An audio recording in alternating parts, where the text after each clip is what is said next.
Hello students, welcome to my channel Learnopedia. आज हम लोग अपना पॉलिटिकल साइंस का unit 6 last unit India's foreign policy start करेंगे। तो आइए लास्ट चैप्टर भी कंप्लीट कर लेते हैं। हमारा फर्स्ट पॉइंट है कॉन्सेप्ट ऑफ फॉरेन पॉलिसी। तो फॉरेन पॉलिसी का मतलब है किसी देश की वो पॉलिसी या वो योजना जिसके थ्रू वो दूसरे देशों के साथ अपना रिलेशन बनाता है और अपना जो नेशनल इंटरेस्ट को प्रोटेक्ट करता है। हर देश की फॉरेन पॉलिसी उसकी हिस्ट्री, जियोग्राफी, इकोनॉमी, सिक्योरिटी और पॉलिटिकल सिस्टम पर डिपेंड करती है। इसका मेन एम देश की प्रोटेक्शन को मजबूत बनाना, शांति बनाए रखना और ट्रेड बढ़ाना और दुनिया के दूसरे देशों के साथ अच्छे रिलेशंस बनाना होता है। फॉरेन पॉलिसी किसी भी देश की इंटरनेशनल पहचान बनाने में बहुत इंपॉर्टेंट रोल निभाती है। नेक्स्ट है meaning of foreign policy. Foreign policy का सीधा मतलब है कि एक देश दूसरे देश के साथ किस तरह का बिहेवियर करेगा और इंटरनेशनल प्रॉब्लम्स पर उसका क्या स्टैंड होगा। इसके जरिए देश फैसला करता है कि किस देश के किस देश के साथ दोस्ती होती करनी है, किस देश के साथ ट्रेड बढ़ाना है, किस इश्यूज पर सपोर्ट करना है और किस सिचुएशन में अपनी सिक्योरिटी को कैसे प्रोटेक्ट करना है। आसान वर्ड्स में फॉरेन पॉलिसी एक देश के दुनिया के लिए एक देश के दुनिया के लिए ऑफिशियल अप्रोच होता है। ठीक है, अब है ट्रांसनेशनल एक्टिविटीज। ट्रांसनेशनल एक्टिविटीज उन एक्टिविटीज को कहते हैं जो एक देश की बाउंड्री से बाहर जाकर कई देश को इफेक्ट करती है, जैसे international trade, migration, tourism, climate change, terrorism, cyber crime, pandemics और मल्टीनेशनल कंपनीज की एक्टिविटीज। आज ग्लोबलाइजेशन के टाइम में कोई भी देश अकेला नहीं रह सकता, इसीलिए फॉरेन पॉलिसी में इन ट्रांसनेशनल एक्टिविटीज को ध्यान में रखकर डिसीजंस लिए जाते हैं। इन प्रॉब्लम्स को सॉल्व करने के लिए देशों को मिलकर काम करना पड़ता है। नेक्स्ट है basic feature of India's foreign policy. India की फॉरेन पॉलिसी शांति और सहयोग और सभी देशों के साथ अच्छा रिलेशन बनाने पर जोर देती है। इंडिया किसी दूसरे देश के इंटरनल मैटर्स में बिना जरूरत दखल अंदाजी नहीं करता। इंडिया इंटरनेशनल डिस्प्यूट्स को बातचीत और शांति से सुलझाने में यकीन रखता है। भारत डेमोक्रेसी, इक्वालिटी, सॉवरेनिटी और इंटरनेशनल कोऑपरेशन को सपोर्ट करता है। इंडिया हमेशा डेवलपिंग कंट्रीज के फायदे की बात करता है और वर्ल्ड पीस को प्रमोट करता है। इसी वजह से इंडिया की फॉरेन पॉलिसी को इंडिपेंडेंट, पीसफुल और बैलेंस्ड माना जाता है। नेक्स्ट है इंडिया फॉरेन पॉलिसी। आज़ादी के बाद इंडिया की फॉरेन पॉलिसी को सबसे ज़्यादा शेप जवाहरलाल नेहरू ने दिया। भारत ने सब शुरू से ही किसी मिलिट्री ब्लॉक को हिस्सा बनने के बजाय अपनी इंडिपेंडेंट पॉलिसी अपनाई। इंडिया ने दुनिया के सभी देशों के साथ दोस्ती और कोऑपरेशन की पॉलिसी रखी। इंडिया ने हमेशा शांति, डिसआर्मामेंट, एंटी कॉलोनियलिज्म और इंटरनेशनल जस्टिस को सपोर्ट किया। आज भी इंडिया की फॉरेन पॉलिसी का मेन ऑब्जेक्टिव देश की security, economic development, trade, energy, security और इंटरनेशनल प्रेस्टीज को बढ़ाना है। नेक्स्ट है पंचशील।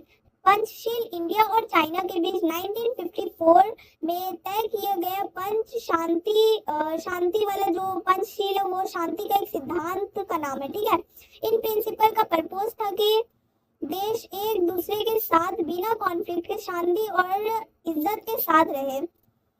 पंचशील को बाद में कई दूसरे देशों ने भी सपोर्ट किया। ये इंटरनेशनल रिलेशंस का एक इम्पोर्टेंट प्रिंसिपल बन गया। नेक्स्ट है basic point of Panchsheel. Panchsheel के 5 मेन पॉइंट्स है। एक दूसरे की सॉवरेनिटी और टेरिटोरियल इंटीग्रिटी का इज्जत करना, एक दूसरे पर हमला ना करना, एक दूसरे के इंटरनेशनल मैटर्स में दखल अंदाजी ना करना, नॉट इंटरफेरेंस, इक्वालिटी और म्यूचुअल बेनिफिट के साथ रिलेशन रखना, पीसफुल कोएग्जिस्टेंस यानी शांति के साथ रहना। इन प्रिंसिपल्स का मेन ऑब्जेक्टिव था कि देश लड़ाई के बजाय बातचीत और कोऑपरेशन के थ्रू अपने जो रिलेशन है वो मजबूत करे। नेक्स्ट है नॉन अलाइनमेंट। नॉन अलाइनमेंट का मतलब है कि इंडिया कोल्ड वॉर के टाइम अमेरिका के ब्लॉक या सोवियत यूनियन के ब्लॉक में से किसी एक का हिस्सा नहीं बना। इंडिया ने अपनी इंडिपेंडेंट फॉरेन पॉलिसी रखी और हर इंटरनेशनल इशू पर अपना डिसीजन खुद लिया। नॉन अलाइनमेंट का मतलब न्यूट्रल रहना नहीं था, बल्कि अपनी नेशनल इंटरेस्ट के हिसाब से इंडिपेंडेंट डिसीजन लेना था। इसी पॉलिसी की वजह से भारत दुनिया में एक रिस्पॉन्सिबल और इंडिपेंडेंट नेशन के रूप में पहचाना गया है। नेक्स्ट है significance of non alignment. Non alignment में इंडिया को अपनी इंडिपेंडेंट पहचान बनाए रखने में मदद की। इंडिया किसी सुपर पावर के प्रेशर में नहीं आया और हर इशू पर अपनी सोच के हिसाब से डिसीजन लिया। इस पॉलिसी की वजह से इंडिया दोनों सुपर पावर्स के साथ दोस्ती भी बना सका।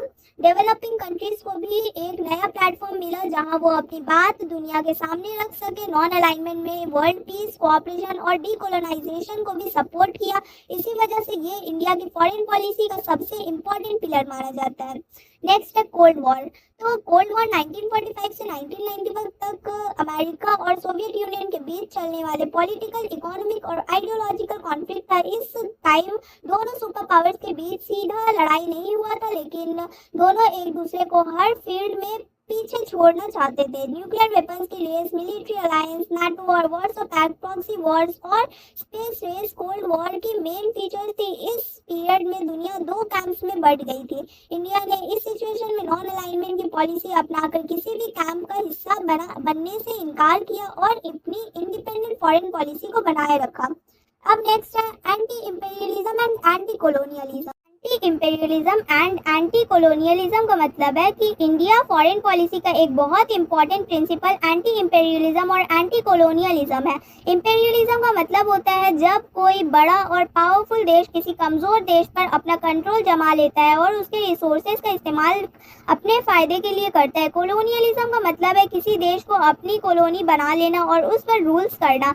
इंडिया खुद लगभग 200 इयर्स तक ब्रिटिश रूल के नीचे रहा था, इसीलिए आज़ादी के बाद इंडिया ने दुनिया का हर उस देश के सपोर्ट किया जो कॉलोनियल रूल से आज़ादी पाना चाहता था। इंडिया ने एशिया और अफ्रीका के कई देशों की इंडिपेंडेंस मूवमेंट को सपोर्ट किया और हमेशा ये कहा कि हर देश को अपनी आज़ादी और अपनी गवर्नमेंट चुनने का राइट्स होना चाहिए। इसी वजह से इंडिया दुनिया में एंटी कॉलोनियल मूवमेंट का एक मजबूत सपोर्टर माना गया है।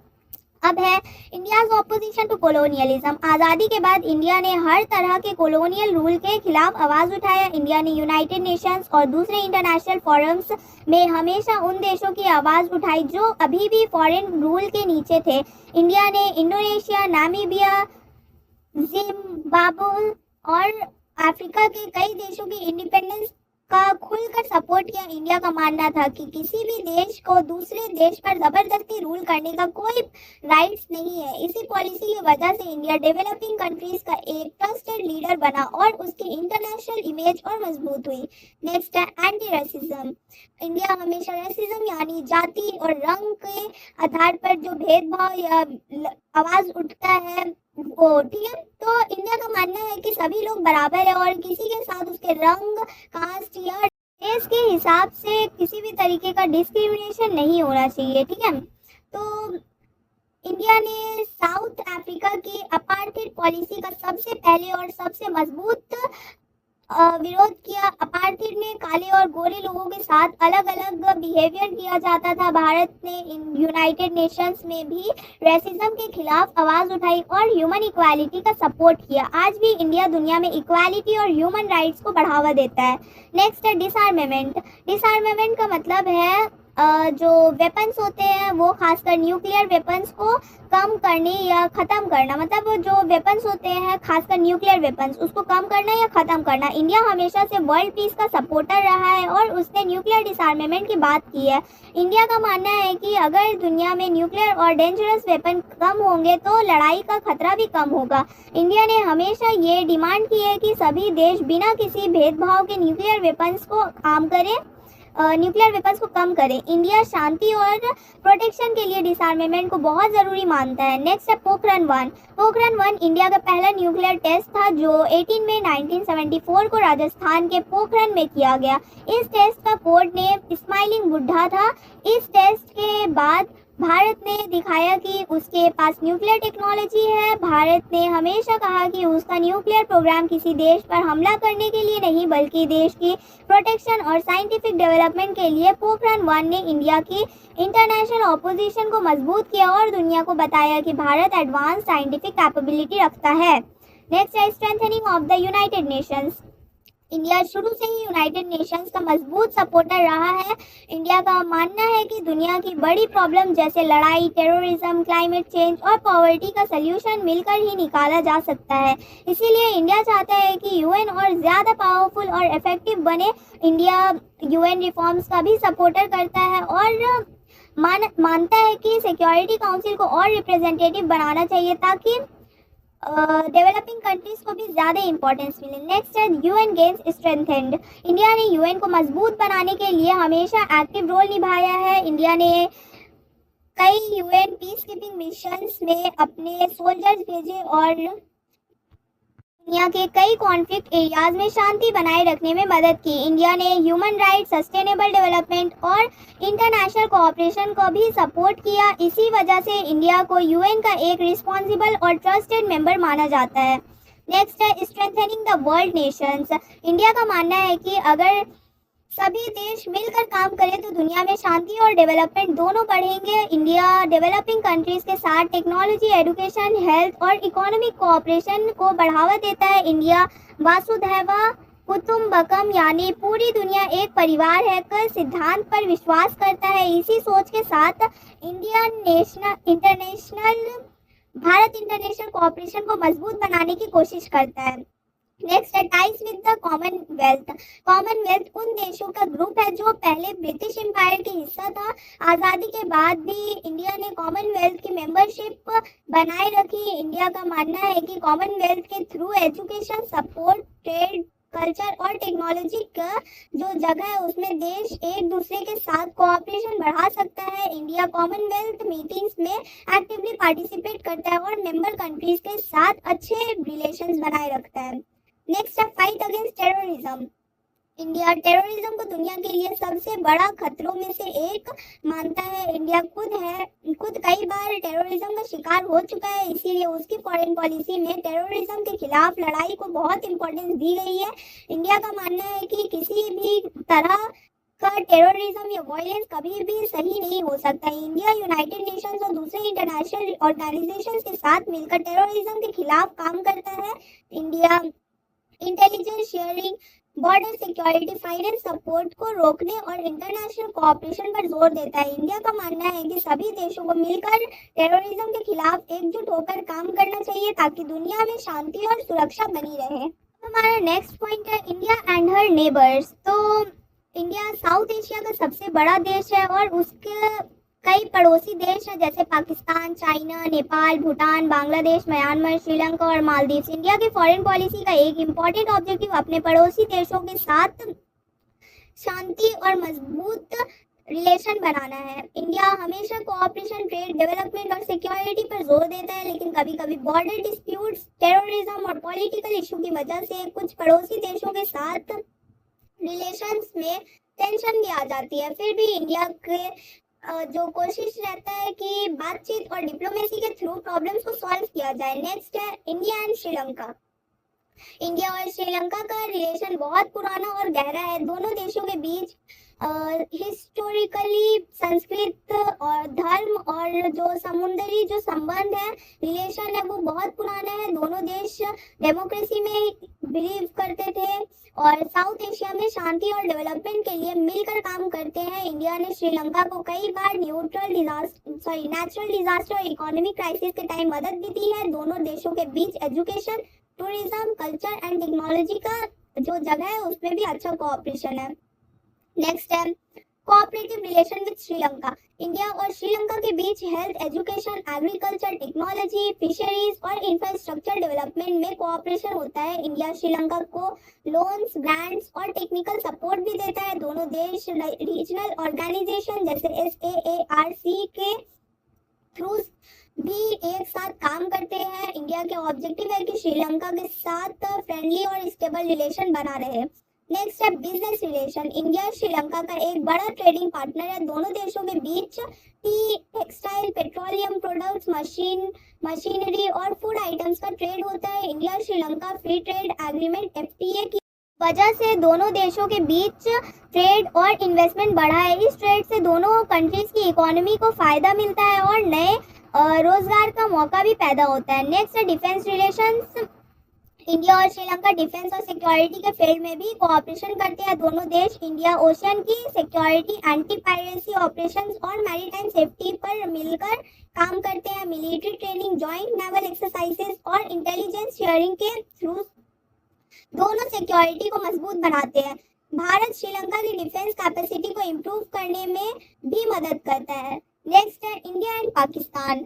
तो इंडिया और पाकिस्तान दोनों 1947 में ब्रिटिश रूल से आज़ाद हुए। पार्टीशन के बाद से ही दोनों देश के रिलेशंस अच्छे नहीं थे। Kashmir issue, cross border terrorism और बॉर्डर डिस्प्यूट की वजह से कई बार रिलेशन खराब हुए। फिर भी दोनों देशों ने कई बार शांति की बातचीत की और एग्रीमेंट्स के जरिए रिलेशन सुधारने की कोशिश की।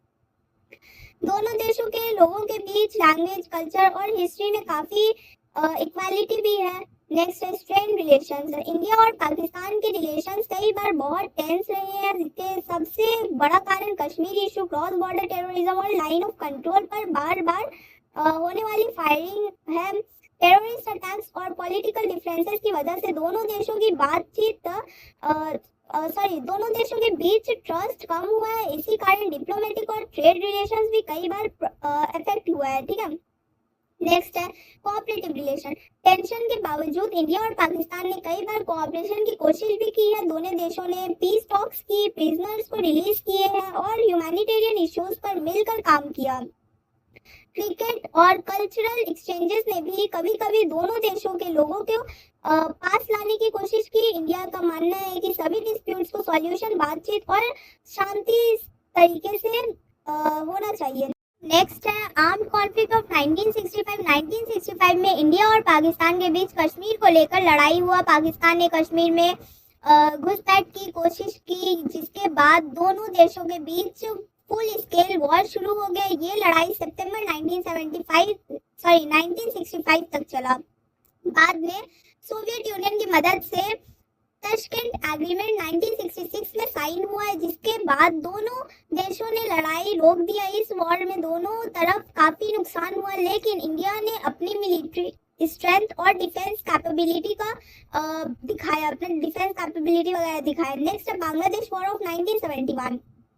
1971 में ईस्ट पाकिस्तान, आज का जो बांग्लादेश है, वो उसमें पॉलिटिकल क्राइसिस और लोगों पर अत्याचार हो रहा था। लाखों रेफ्यूजीज इंडिया आ गए, जिसकी वजह से इंडिया पर बहुत प्रेशर पड़ा। दिसंबर 1971 में इंडिया और पाकिस्तान के बीच लड़ाई हुआ। सिर्फ 13 दिन के अंदर पाकिस्तान की सेना ने सरेंडर कर दिया और बांग्लादेश एक नया और इंडिपेंडेंट देश बन गया। इस लड़ाई के बाद साउथ एशिया की पॉलिटिक्स में बहुत बड़ा बदलाव आया और इंडिया की इंटरनेशनल इमेज और मजबूत हो गई। नेक्स्ट है स्टैंडिंग इश्यूज ऑफ कॉन्फ्लिक्ट।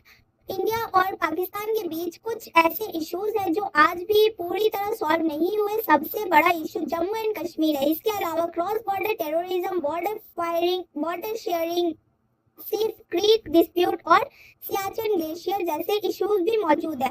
इन मुद्दों की वजह से दोनों देशों के रिलेशंस में बार बार टेंशन आता है। फिर भी भारत हमेशा ये कहता है कि शांति, बातचीत और डिप्लोमेसी के थ्रू ही इन प्रॉब्लम्स का परमानेंट सोल्यूशन निकाला जा सकता है।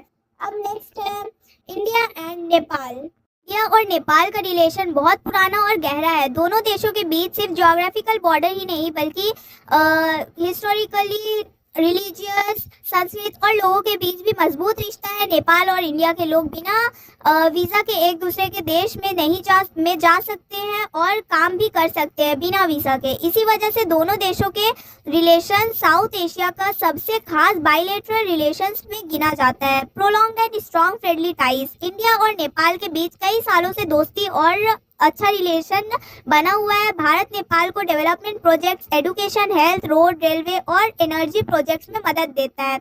दोनों देश नेचुरल डिजास्टर के टाइम भी एक दूसरे की मदद करते हैं। कल्चरल और रिलीजियस रिलेशंस भी बहुत मजबूत है।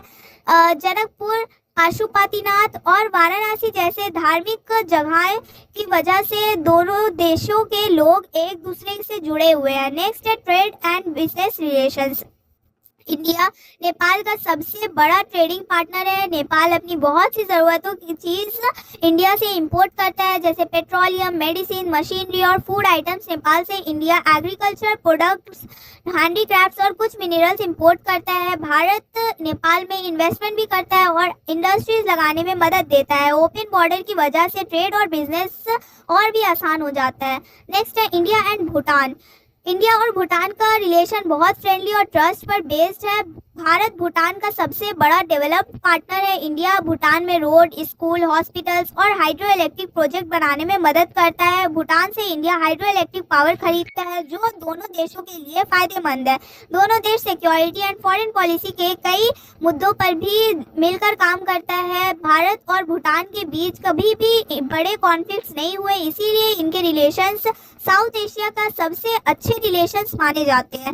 नेक्स्ट है इंडिया एंड मालदीव्स। इंडिया और मालदीव्स के बीच भी पुरानी और फ्रेंडली रिलेशंस है। मालदीव्स इंडियन ओशन में है। मालदीव जो है वो इंडियन ओशन में है, एक छोटा आइलैंड नेशन है और स्ट्रैटेजिक पॉइंट ऑफ व्यू से बहुत इंपॉर्टेंट है। इंडिया हमेशा मालदीव्स की इकोनॉमिक डेवलपमेंट, हेल्थ, एजुकेशन और डिजास्टर मैनेजमेंट में मदद करता है। दोनों देश इंडियन ओशन में पीस और सिक्योरिटी बनाए रखने के लिए मिलकर काम करते हैं।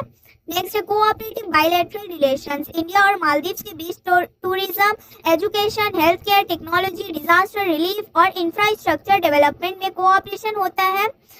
इंडिया मालदीव्स को फाइनेंशियल असिस्टेंस और डेवलपमेंट प्रोजेक्ट्स के लिए लोन भी देता है। दोनों देश क्लाइमेट चेंज और मैरीन सिक्योरिटी जैसे इश्यूज पर भी एक साथ काम करते हैं। Other fields of cooperative activities. India और Maldives health services, digital technology, fisheries, renewable energy और स्किल डेवलपमेंट में भी एक दूसरे का मदद करते हैं। कोविड-19 के टाइम इंडिया ने मेडिसिन, वैक्सीन्स और मेडिकल टीम्स भेजकर मालदीव्स की बहुत मदद की। इसी वजह से दोनों देशों के बीच ट्रस्ट और फ्रेंडशिप मजबूत हुई। नेक्स्ट है मैरीटाइम ट्रीटीज। इंडिया और मालदीव्स ने इंडियन ओशन की सिक्योरिटी के लिए कई मैरीटाइम एग्रीमेंट्स किए हैं। दोनों देश पायरेसी, स्मगलिंग, इलीगल फिशिंग और मैरीटाइम टेररिज्म को रोकने के लिए मिलकर काम करता है। कोस्ट गार्ड और नेवी के बीच रेगुलर जॉइंट एक्सरसाइजेज भी होती है ताकि समुद्री जो प्रोटेक्शन है वो मजबूत रहे। अब एक्सटेंसिव ट्रेड एग्रीमेंट। इंडिया और मालदीव्स के बीच ट्रेड एग्रीमेंट की वजह से दोनों देशों के बीच ट्रेड बढ़ा है। इंडिया मालदीव को food grain, medicine, construction materials और डेली यूज प्रोडक्ट सप्लाई करता है। मालदीव से टूरिज्म और फिशरीज से जुड़े प्रोडक्ट्स का ट्रेड होता है। इन एग्रीमेंट से दोनों देशों की इकोनॉमी को फायदा मिलता है। नेक्स्ट है commercial projects and relations. India Maldives में कई बड़े इंफ्रास्ट्रक्चर प्रोजेक्ट्स बना रहा है, जैसे रोड, ब्रिजेस, पोर्ट्स और हाउसिंग प्रोजेक्ट्स। इंडियन कंपनीज भी मालदीव्स में इन्वेस्टमेंट करती है। टूरिज्म और ट्रांसपोर्ट का सेक्टर में भी दोनों देशों के बीच अच्छा कोऑपरेशन है। ये प्रोजेक्ट्स मालदीव्स के डेवलपमेंट और इंडिया मालदीव्स फ्रेंडशिप को और मजबूत बनाता है। नेक्स्ट है बायलैटरल मिलिट्री रिलेशंस। इंडिया और मालदीव डिफेंस और सिक्योरिटी का फील्ड में भी एक दूसरे के पार्टनर है। इंडिया मालदीव्स की मिलिट्री को ट्रेनिंग देता है और मिलिट्री इक्विपमेंट भी प्रोवाइड करता है। दोनों देश इंडियन ओशन में जॉइंट नेवल एक्सरसाइजेस करता है और टेररिज्म और पायरेसी के खिलाफ मिलकर काम करता है। भारत मालदीव्स की मैरीटाइम सिक्योरिटी को मजबूत बनाने में इम्पोर्टेंट रोल निभाता है। अब नेक्स्ट है stress in India Maldives bilateral relations. तो कुछ टाइम में इंडिया और मालदीव्स के रिलेशन में टेंशन भी देखने को मिला। मालदीव्स की इंटरनल पॉलिटिक्स और फॉरेन पॉलिसी के बदलाव की वजह से दोनों देशों के बीच कुछ डिसएग्रीमेंट्स हुए, लेकिन दोनों देशों ने बातचीत के जरिए इन टेंशन को कम करने की कोशिश की और फ्रेंडशिप को बनाए रखने पर जोर दिया। नेक्स्ट है रेडिकलिज्म। तो मालदीव्स में कुछ टाइम से रेडिकलिज्म एक कंसर्न रहा है। इंडिया इस बात को लेकर बहुत सतर्क रहता है क्योंकि रेडिकल ग्रुप्स रीजनल सिक्योरिटी के लिए खतरा बन सकते हैं। इसीलिए दोनों देश इंटेलिजेंस शेयरिंग और एंटी टेररिज्म कोऑपरेशन पर जोर देते हैं। नेक्स्ट है पॉलिटिकल टर्मोइल। पॉलिटिकल टर्मोइल का मतलब है मालदीव्स में कभी कभी पॉलिटिकल इंस्टेबिलिटी और गवर्नमेंट चेंजेस की वजह से इंडिया के साथ रिलेशन थोड़ा इफेक्ट हुआ रिलेशन में, ठीक है।